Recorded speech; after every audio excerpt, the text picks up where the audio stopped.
वात पित्त कफ।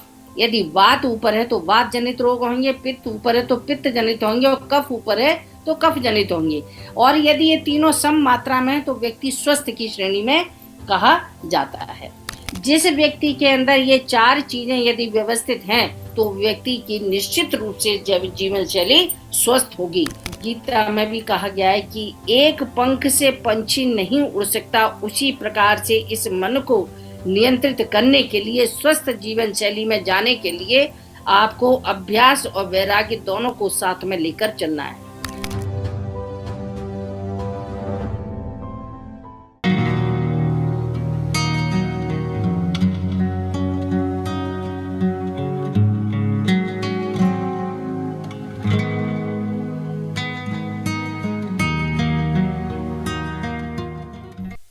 ओम सहना भवतु, सहनौ भुनक्तु, सह वीर्यं करवावहै, तेजस्विनावधीतमस्तु मा विद्विषावहै।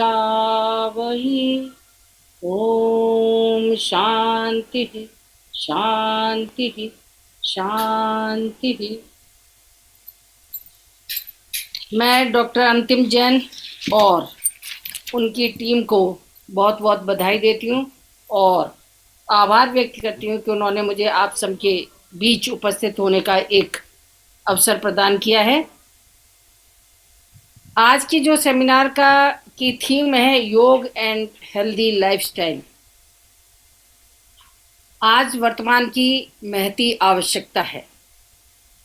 आज हम भौतिकवाद के शीर्ष पर पहुंच चुके हैं, लेकिन हमारी लाइफस्टाइल क्या है ये हम सभी जानते हैं। और लाइफस्टाइल कहीं ना कहीं दोषपूर्ण होने के कारण हम अनेक साइकोसोमेटिक, अनेक मनोकायिक विकारों से ग्रस्त हो चुके हैं। जितने भौतिकवाद के शीर्ष पर हैं उतने ही हम चिकित्सकों के यहाँ भी लाइन का कोई एंड नहीं है। इतने सारे विकार हमारे अंदर प्रवेश कर चुके हैं। अब जो आज का टॉपिक है योग एंड हेल्दी लाइफस्टाइल, योग अपने आप में एक अनुशासन है और स्वस्थ जीवन शैली। तो स्वस्थ कौन है और स्वस्थ जीवन शैली के लिए योग क्या काम करेगा, ये हम कुछ समय में जानने की कोशिश करेंगे। तो आयुर्वेद कहता है कि सम दोष समा अग्निश्च, सम धातु मलक क्रिय, प्रसन्न आत्मनेन्द्रिय स्वस्थ इति अभिधीयते। कि सभी का सम होना, समता का होना, हमारे शरीर के अंदर जितने धातु हैं, दोष हैं, इनका भी सम मात्रा में, जब एक जैसे त्रिदोष जो कहे गए हैं, इनमें भी जब एक दोष ऊपर होता है तो उसी के विकार हमारे अंदर प्रवेश कर जाते हैं। जैसे वात पित्त कफ। यदि वात ऊपर है तो वात जनित रोग होंगे, पित्त ऊपर है तो पित्त जनित होंगे, और कफ ऊपर है तो कफ जनित होंगे। और यदि ये तीनों सम मात्रा में है तो व्यक्ति स्वस्थ की श्रेणी में कहा जाता है। इसके अतिरिक्त धातुओं का भी सम होना, इसके अतिरिक्त हमारा आत्मा और इंद्रियों का भी प्रसन्न होना आवश्यक है। और ये आत्मा और इंद्रियां तभी प्रसन्न होंगी जब आपके ये त्रिदोष, अग्नि और धातुएं सम होंगी।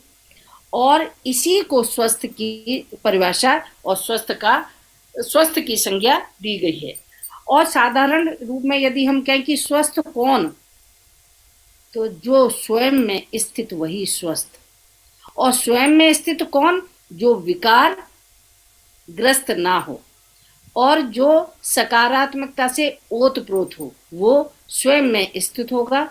उसके अंदर नकारात्मकता नहीं होगी, वो इस इधर और उधर जोड़ और तोड़ की श्रेणी में कार्य नहीं करता है। वो साधारण रूप में अपने आप में ही स्थित होकर स्वयं के साथ साथ जन कल्याण के लिए कार्य करता है। तो जो इसके लिए, इस स्वस्थ जीवन शैली के लिए योर हेल्दी लाइफस्टाइल के लिए हमारा जो श्रीमद् भगवद गीता में 6ठे अध्याय के 17वें श्लोक में कहा गया है कि आहार विहार और आचार विचार की बात की गई है। आहार का सुव्यवस्थित होना और विहार का व्यवस्थित होना, फिर आचार और विचार का व्यवस्थित होना। जिस व्यक्ति के अंदर ये 4 चीजें यदि व्यवस्थित हैं तो व्यक्ति की निश्चित रूप से जीवन शैली स्वस्थ होगी, और जीवन शैली स्वस्थ होगी वो विकार मुक्त होगा। विकार मुक्त होगा वो सृजन के कार्य के लिए तैयार रहता है। सामाजिक सृजनता अति आवश्यक है।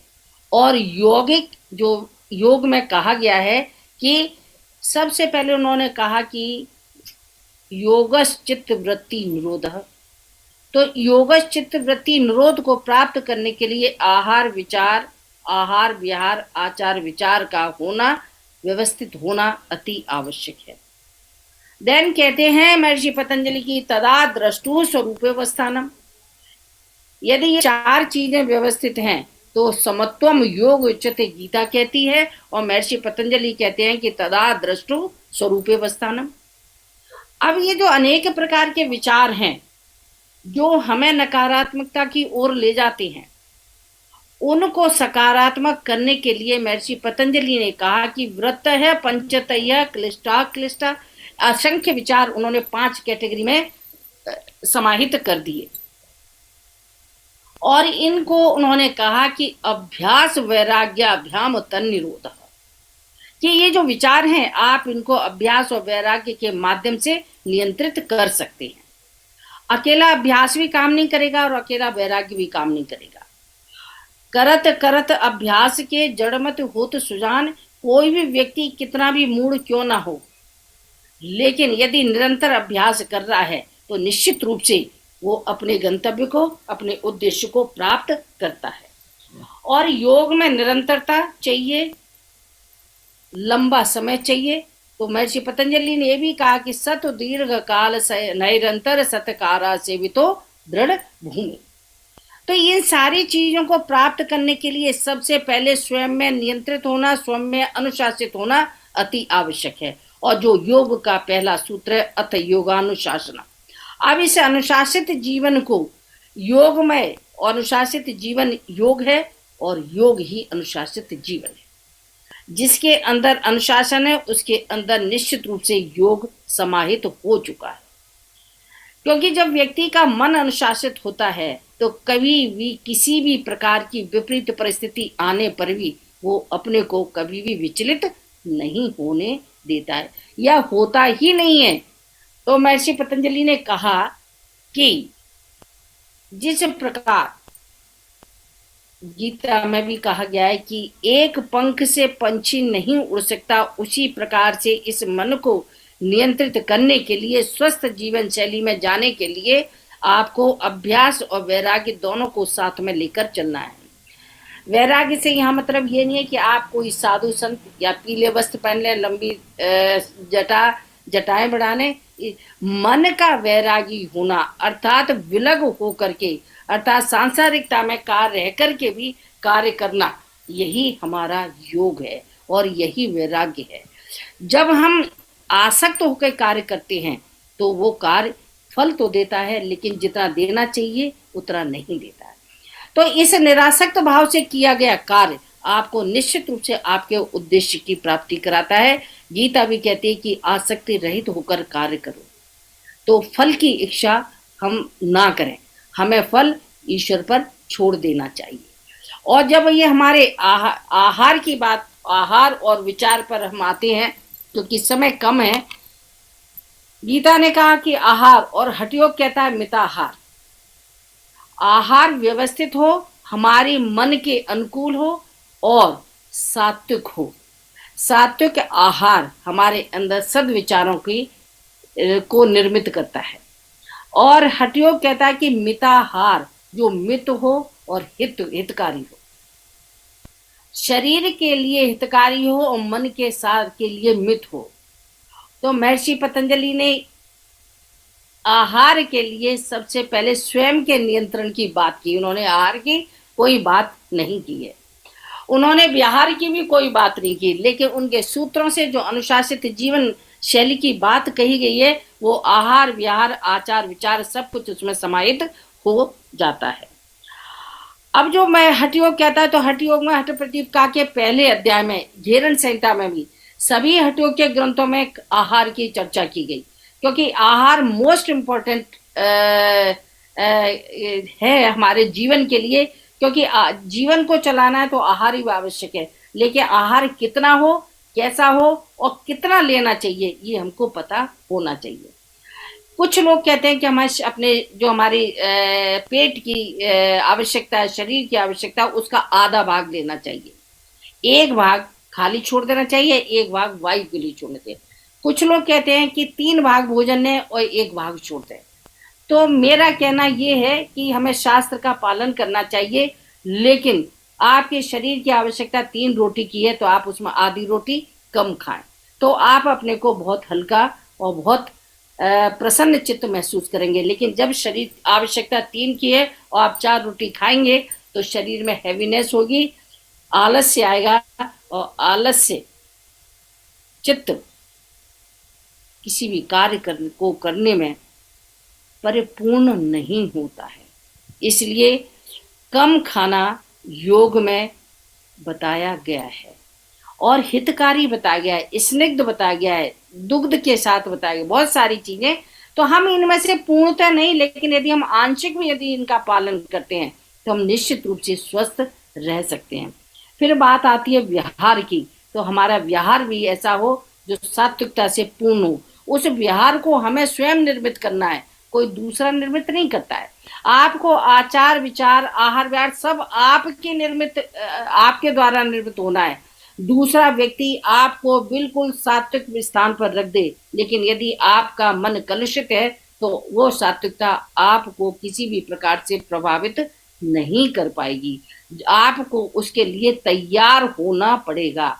हाँ, तब हो सकता है कि महर्षि पतंजलि कहते हैं कि अहिंसा प्रतिष्ठायाम तत्सन्निधौ वैर त्याग है। यदि कोई साधक जो अहिंसा में प्रतिष्ठित बैठा हुआ है, जिसके शरीर से इस प्रकार की रेज निकल रही है जो आसपास के वातावरण को हिंसात्मक कर सकता है, उस परिधि में आने वाले हिंसक जीव जंतु अपनी हिंसकता को छोड़ सकते हैं। कितनी देर के लिए? जब तक वो उस परिधि के अंतर्गत हैं, तब तक। तो योग में शक्ति इतनी है कि वो अपने साथ साथ दूसरे के जीवन को भी परिवर्तित कर सकता है। इसीलिए महर्षि पतंजलि का जो अष्टांग है और जो पहले यम नियम है वो हमारे आचार और विचार की बात करते हैं। 5 यम है और 5 नियम है: अहिंसा, सत्य, अस्तेय, ब्रह्मचर्य और अपरिग्रह, शौच, संतोष, तप, स्वाध्याय, ईश्वर प्रणिधान। ये 5 नियम हैं। ये 5 नियम और 5 यम अपने आप में परिपूर्ण हैं। जब हम यम नियम का पालन करते हैं तो हमारी वैचारिक शक्ति स्ट्रांग होती है, सुदृढ़ होती है, सात्विक होती है। हमारे साथ साथ हमारा परिवार और हमारा समाज लाभान्वित होता है। जैसा मैंने अभी आपसे कहा कि अहिंसा प्रतिष्ठायाम तत् सन्निधौ वैर त्याग, सत्य प्रतिष्ठायाम क्रिया फलाश्रयत्वम, ब्रह्मचर्य प्रतिष्ठायाम वीर्य लाभ और अपरिग्रह स्थैर्य जन्म कथनता संबोध। वह सारे सूत्रों के साथ साथ उन्होंने सिद्धि बताई कि आप जब अहिंसा में प्रतिष्ठित होते हैं तो ये होता है, सत्य में प्रतिष्ठित होते हैं तो ये होता है, अस्तेय में प्रतिष्ठित होते हैं तो ये है। तो सारी चीजें इतनी अपने आप में स्ट्रॉन्ग हैं कि हम सारी चीजों को पालन न करके यदि एक सूत्र भी उठा लें तो हम अपने जीवन को निश्चित रूप से स्वस्थ और प्रसन्न कर सकते हैं। बात आती है आचार की और विचार की। तो महर्षि पतंजलि कहते हैं कि मैत्री करुणा मुदितोपेक्षाणाम सुख दुख पुण्य पुण्य भावना तश्चित्त प्रसादना। इस मन को ठीक करने के लिए, और मन को ठीक करना, चित्त को व्यवस्थित करना, चित्त को शुद्ध करना अति आवश्यक है। चित्त निर्मल है तो आप कहीं भी किसी भी स्थिति में निश्चित रूप से अपने को सरवाइव कर ले जाएंगे। लेकिन यदि चित्त ही कलुषित है तो हमारे लिए अनेक साइकोसोमेटिक डिसऑर्डर अनेक मनोकायिक विकार पहले से तैयार बैठे हैं। आपको किसी को आमंत्रण देने की आवश्यकता नहीं है, क्योंकि व्यक्ति का जीवन तनावग्रस्त है और तनाव का कारण क्लेश है। महर्षि पतंजलि ने 5 क्लेश बताए: अविद्या, अस्मिता, राग, द्वेष और अभिनिवेश। अविद्या यानी ज्ञान की कमी, अस्मिता जो हमें दिख रहा है वो नहीं, और इसी तरीके से उन्होंने राग, द्वेष और अभिनिवेश कि जो राग का अनुसरण कर, जो चीज मेरे पास है उसकी चिंता करना, ये भी क्लेश है। जो मेरे को दुखदायी कोई क्षण बीता है उसकी चिंता करना कि ये दोबारा से ना आए, ये भी क्लेश है। और मृत्यु भय, जो कि सभी के लिए समान, ऐसा नहीं है कि मूड में ही होता है मृत्यु का भय, ये जीव जंतु यहाँ तक कि विद्वान में भी मृत्यु का भय है। तो महर्षि पतंजलि का ये जब क्लेश 5 हैं, इन क्लेश के कारण व्यक्ति कर्म करता है और इन कर्म से हमारे अंदर वासनाएं यानी संस्कार निर्मित होते हैं, और ये जब संस्कार निर्मित होते हैं तो एक कर्माशय बनता है। जिस प्रकार आप बैंक में पैसा जमा करते हैं, एफडी देते हैं, उसकी ब्याज आपको मिलती है धन के रूप में, ऐसे ये कर्म हम करते रहते हैं, हमें नहीं मालूम, और ये कर्माशय बनता है, और ये कर्माशय हमें आने वाले समय में हमें निश्चित रूप से फल देता है। हम जैसे कर्म कर रहे हैं वैसा ही फल निर्मित होता है। तो महर्षि पतंजलि ने यह भी कहा, हेयम दुखम अनागतम, कि जो दुख हम भोग चुके हैं या हम जो भोग रहे हैं वर्तमान में, उसकी तो आवश्यकता नहीं है, क्योंकि उसे नहीं हटाया जा सकता। लेकिन अनागतम, जो भविष्य में आने वाला कष्ट है, हम उसको दूर कर सकते हैं। कैसे? योग के माध्यम से। कैसे? अपनी चित्त वृत्ति को नियंत्रित करके, अपनी चित्त वृत्ति को निरुद्ध करके, विचारों को नियंत्रित करके। और कैसे? हम यम नियम के माध्यम से। फिर महर्षि पतंजलि ने कहा कि मैत्री, करुणा, मुदितो उपेक्षा नाम सुख दुख पुण्य भावना तश्चित प्रसादनम। तो जो आप सुखी लोग हैं उनके साथ आप मित्रवत रहिए।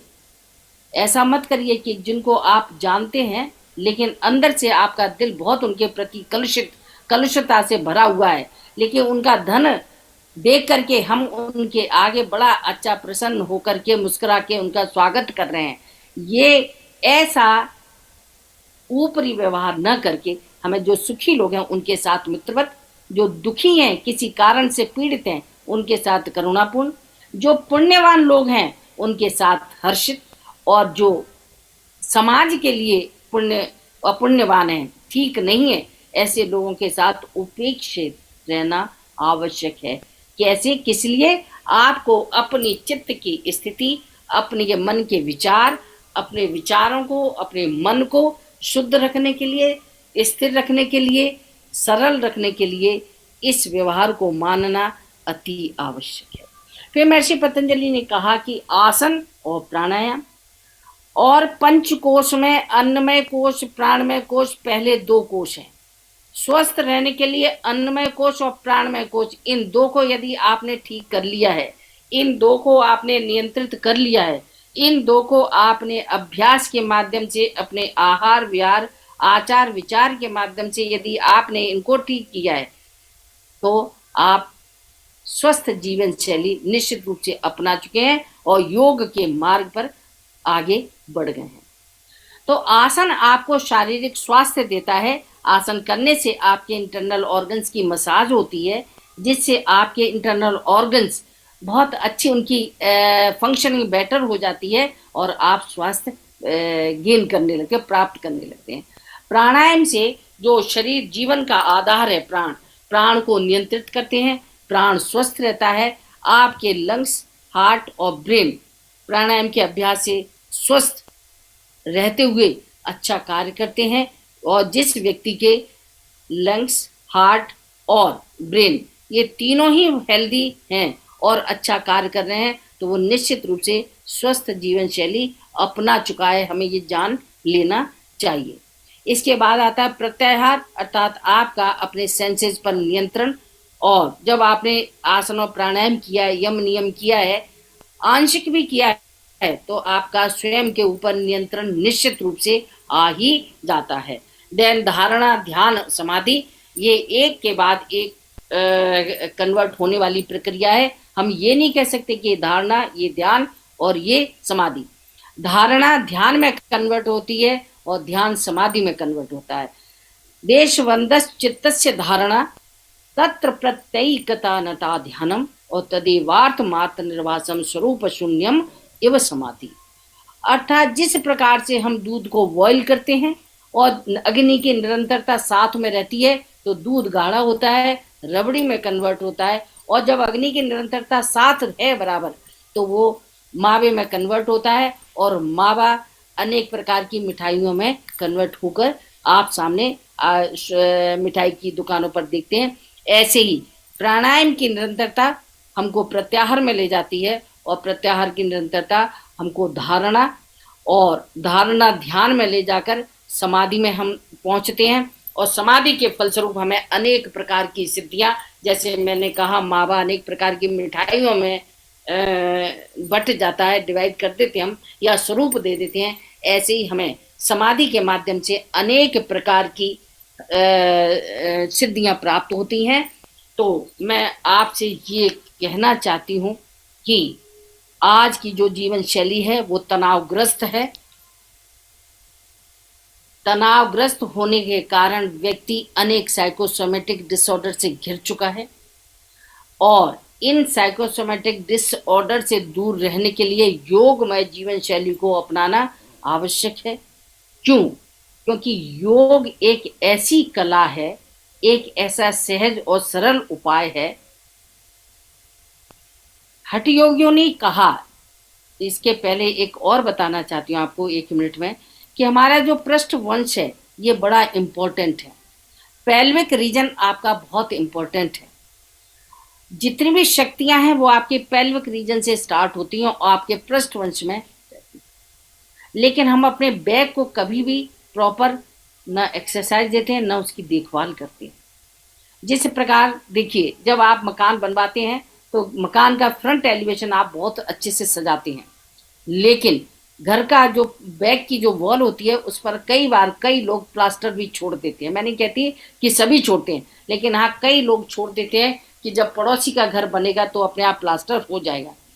लेकिन यदि बारिश के पानी में कि कोई भी एक स्रोत पकड़ा तो यदि नींव में पहुंचा तो वो पूरे मकान की इमारत को ढहा देता है।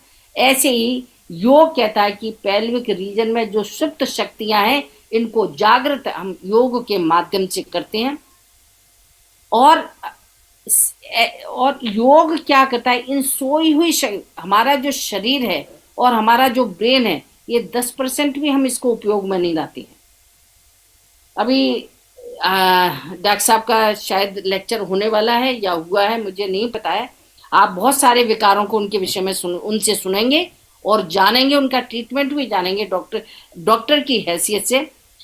तो मैं लेकिन यहाँ इतना कहना चाहूँगी कि हमें यदि कुछ हो गया है तो हम योग के माध्यम से ठीक कर सकते हैं, और हम तो ये कहना चाहेंगे हमें कुछ हो ही ना, हमें कहीं जाने की आवश्यकता ही ना पड़े। इसीलिए हमारे पहले ऋषि महर्षि हजारों साल जीते थे, अपनी इच्छा से जीवन को त्याग देते थे। तो मनुष्य योनि सभी योनियों में उत्तम कही गई है, यहाँ तक कि देव योनि से भी उत्तम बताई गई। क्यों? क्योंकि मनुष्य में वो शक्ति है कि वो देवताओं को भी अपने समक्ष बुलाने की शक्ति रखता है। तो हम योग के माध्यम से सोई हुई शक्तियों को जागृत कर सकते हैं। क्योंकि इस शक्ति को जागृत करना इसलिए आवश्यक है कि यदि हम इस शक्ति को जागृत नहीं करते हैं तो कार्यों को स्वरूप देना बहुत मुश्किल है। जिस प्रकार अग्नि के बिना भोजन न पचता है और न बनता है, ऐसे ही शरीर की ऊर्जा का होना अति आवश्यक है। तो मैं बहुत ज़्यादा समय न लेते हुए, जो मुझे समय दिया गया है वो मेरा पूर्ण होने वाला है, और मैं आप सभी से यही गुजारिश करूंगी, यही प्रार्थना करूंगी कि आप योग को अपने जीवन का एक आवश्यक अंग बनाएं। योग अभ्यास प्रतिदिन करें। एक बार को आपका भोजन छूट जाए कोई दिक्कत नहीं है, लेकिन योग का अभ्यास न छूटे। इसलिए योग निरंतर करिए, अवश्य करिए।